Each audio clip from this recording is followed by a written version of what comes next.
कैसे टूट गया कमलनाथ कांग्रेस का रिश्ता। कमलनाथ को तीसरा बेटा मानती थी इंदिरा गांधी। संजय गांधी के साए बनकर रहते थे कमलनाथ। संजय के साथ जेल जाने के लिए जज से भिड़ गए थे कमलनाथ। वो दौर जब देश की राजनीति इमरजेंसी के इर्द गिर्द घूम रही थी। गांधी नेहरू परिवार के लाडले बेटे संजय गांधी की तस्वीरें देश भर के अखबारों में किसी न किसी पन्ने पर जरूर दिखाई देती थी। संजय की उन तस्वीरों में एक घने काले बालों वाला एक युवा साथी भी उनके आसपास एकदम ढाल की तरह दिखाई देता था। कभी संजय के बाएं तो कभी संजय के दाएं ओर। कई बार तो वही लड़का उनकी जीप की ड्राइविंग सीट पर भी होता था। इस युवा का नाम था कमलनाथ। फिर कुछ सालों के अंदर एक तारीख आती है, 13 दिसंबर 1980। इस दिन मध्य प्रदेश के छिंदवाड़ा जिले में एक चुनावी मंच पर इंदिरा गांधी मौजूद होती है।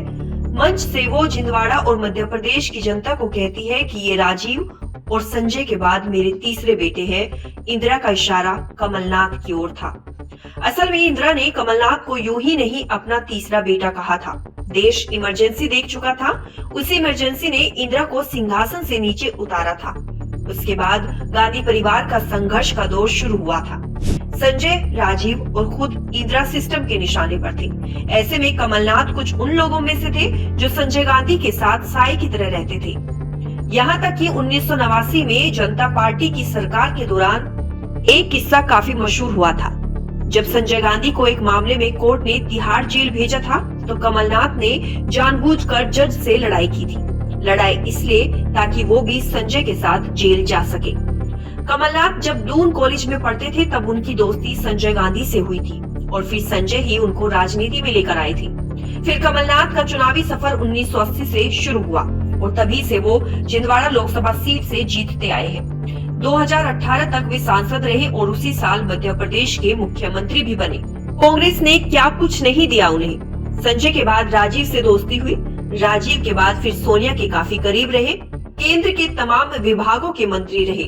राहुल ने सिंधिया की जगह कमलनाथ को मुख्यमंत्री बनाया। लेकिन अब जबकि कांग्रेस मझधार में है तो वे इसलिए चर्चाओं में है क्योंकि कांग्रेस से अब वो नाराज बताए जा रहे हैं और बीजेपी के साथ उनका संपर्क बढ़ गया है। इसी जमाने में छिंदवाड़ा बहुत ही पिछड़ा इलाका हुआ करता था। लोगों को ब्रेड खरीदने के लिए भी मशक्कत करनी पड़ती थी। लेकिन पिछले 4 दशकों में छिंदवाड़ा का कायाकल्प हुआ है। अब यहाँ बड़े बड़े ब्रांड्स के शोरूम खुल गए हैं। कौशल विकास के लिए केंद्र बनाए गए। कमलनाथ की राजनीति की एक सबसे खास बात यही रही है कि उन्होंने छिंदवाड़ा से बेइंतहा मोहब्बत की है।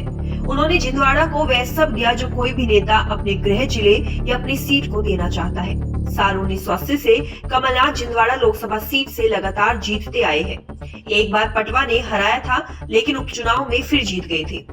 खुद को एक बिजनेसमैन के रूप में भी स्थापित किया है। मध्य प्रदेश में पिछला 2018 का विधानसभा चुनाव उनके ही नेतृत्व में कांग्रेस ने लड़ा। कांग्रेस 114 सीटों के साथ सबसे बड़ी पार्टी बनकर उभरी थी, जबकि बीजेपी 109 सीटों के साथ दूसरे स्थान पर रही थी। कमलनाथ ने राज्य के मुख्यमंत्री के रूप में शपथ ली। बेटे नकुल नाथ को चुनाव में छिंदवाड़ा की बागडोर देकर सांसद बनाया, लेकिन अचानक सिंधिया की बगावत के बाद बाजी पलट गई।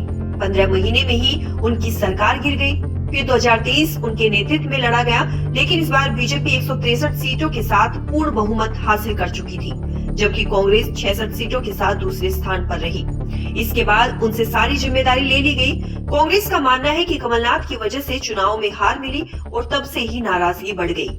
ऐसे समय में जब 2024 का लोकसभा चुनाव सिर चढ़कर बोल रहा है, मोदी मैजिक का तूफान विपक्षों के लिए भयानक साबित हो रहा है, तो कमलनाथ को लेकर अटकलों का दौर भी शुरू हो गया है। कमलनाथ पहले भी कांग्रेस के सॉफ्ट हिंदुत्व के झंडा बरदार थे, अब वो खुलकर सामने आ गए हैं।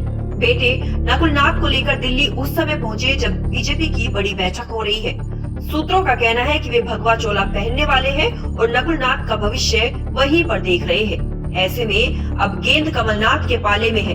इधर ये दिल्ली में है, उधर उनके समर्थक भोपाल में कांग्रेस को आंख दिखा रहे हैं। इस किरदार का भी पटाक्षेप खुद कमलनाथ ही करेंगे।